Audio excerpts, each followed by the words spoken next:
Hola Bafetu, welcome back. Welcome to Dibalen Football Channel, Kaizer Chiefs Football Channel, football from the fans' perspective. We're doing a match review, man. Baroka 0, Kaizer Chiefs 1. A win for Kaizer Chiefs. Somehow we won that game. I thought we will not win that game. To be honest, I had already given up. I was just about to leave and go and sleep, only to find out that there's still a chance to be created, and Billiard is there to put it at the back of the net. I think only 1 minute left of the added time, we won that game and had 3 points on average. To be honest, we are above the PSL clubs except Mamelodi Sundowns in terms of points collection, because we still have games that we have not played. We're still waiting on the decision to be made on the 2 games that we couldn't, honor on December last year, Cape Town City and Golden Arrows, if I'm not mistaken. Should we get the decision on our side, we would, to be honest, we can give Mamelodi Sundowns a run for their money. I'm not saying we can win against Mamelodi Sundowns, but I think there can be some kind of competition, because Kaizer Chiefs is not that far. We have a lot of games we have not played, but we're above many teams in PSL in terms of points. So yeah, man. But in terms of the brand of football we are playing, I'm sure no fan of Kaizer Chiefs is happy with it. We cannot be happy with how we are playing, with the brand of football we are playing, with the style of play or football we are playing. Whether we win matches, whether we lose matches, the football is the same. It's unattractive. The same as this game against Baroka was unattractive and was a boring game. Baroka didn't turn up. Baroka is number 16 on the log. We struggled to win against Baroka, to be honest. Struggled to win against a team that is bottom of the table, the last team on the table. And you ask yourself, how are we going to play against Royal AM, which has collected maximum points against Kaizer Chiefs, a double against Kaizer Chiefs? How are we going to play against Stellenbosch? I think we still need to play Stellenbosch. I collected 3 points already. How are we going to play against teams, Mamelodi Sundowns, Orlando Pirates?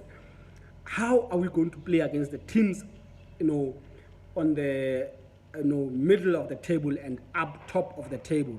How are we going to play against them? If we struggle to play against Baroka, struggled against Cape Town City that is down there, struggled against TS Galaxy that is down there, and you ask yourself, really, where are we going? Really, where are we going? We're happy with the points. I'm happy with the points. I think no one can say they're not happy with the points. Let's look at the game. Really, nothing much to learn. There are few changes that we saw in the lineup. The introduction of Bacchus, I think it showed he lacks match fitness. Otherwise, he's a decent player, he's a good player, let's be honest. A bit more fluid in the middle of the park. He's not static. He's able to play combination. He's able to start from the back. He's able to pass and avail himself.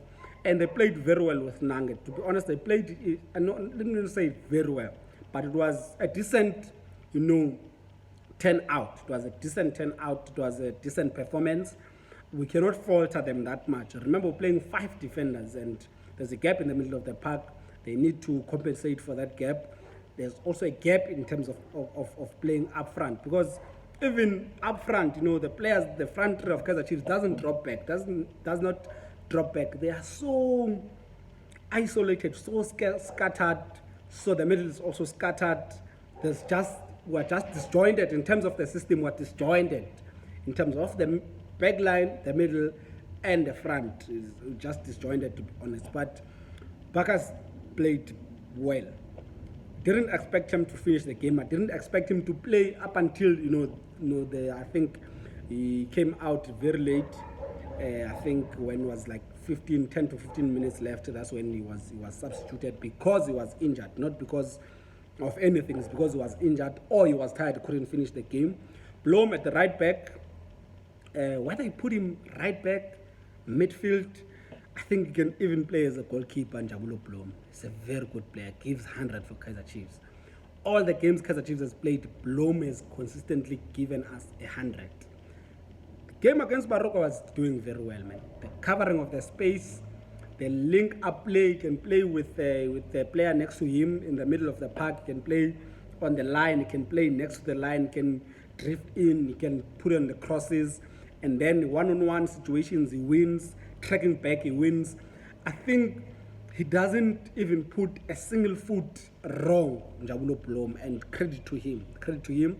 The introduction of Nukovic instead of Parker still will look the same up front. Still look the same, isolated. Nukovic is so immobile. Can't move off the ball. Can't, even hold up play. Is not that good. Can't beat a man. Can't challenge one player.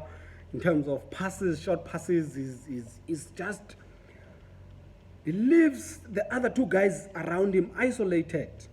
Too isolated. Kamabiliat made runs, take players on, but still was not enough. I think Dolly took a lot of shots outside the 18 area, and hence Masuluka has a lot of saves. Couldn't enter into the 18 area. Let's be honest. How many shots were made inside the 18 area of Baroka? How many in balls that we touched inside the box of Baroka? I think very few. Very, very, very few. We took shots outside the box and they didn't yield us anything.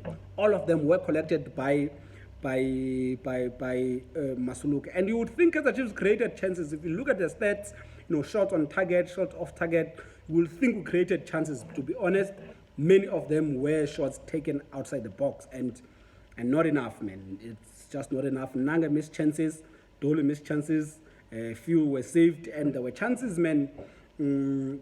I think Dole, a lot of chances that were saved by Masuluke, and there's a chance by Billiard past Masuluke, but Farmer was there to clear the ball, and yeah, man. I think if I remember very well, I think the only chance that we had inside the box is the one that was scored by Kamabiliat.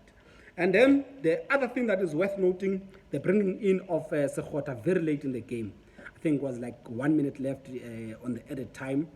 And you ask yourself, what is the point of that change? What is the point of that change? I know that these guys are they're professionals, they're supposed to be professional, give it 100, even if you are taken out in the first minute of the game, you are getting in the last minute of the game, you are supposed to give it 100. But I think you are killing the boy. You are killing the boy. A boy that was playing all games in Swallows, week in, week out, comes to Kaizer Chiefs, can't make starting lineup, comes to Kaizer Chiefs, he is introduced 1 minute before the end of the game. I think you are killing his morale, you are killing the boy. I think you are destroying Kaizer Chiefs' young talent. I think the coach is trying to destroy Kaizer Chiefs' young talent.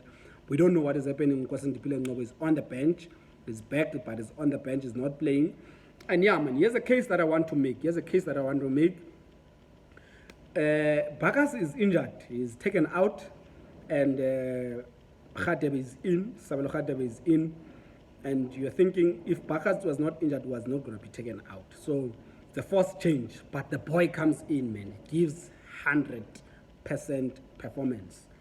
He is availing himself on the space. He receives the ball. He passes, avails himself on the space. He receives the ball. He plays the direct, most effective, passes. You don't pass sideways. You pass forward passes, forcing passes, between the lines passes. That is what I enjoyed with the few minutes that Sabelo Radebe was in the game. I think gave Kaizer Chiefs a lot in terms of life. Gave us a lot in terms of the performance, man. I think it gave us a lot in terms of the performance. The goal came with him. He plays the ball, he receives it. He plays the ball, he gives a space, and then he checks. I think he sees that Billiard is alone, gives a nice, pass between the keeper and the defense. And the poor defense, work by Baroka defender. But yes, Billiard still has to put it in, and a goal in the 94th minute of the game. 93 or 94 minutes of the game.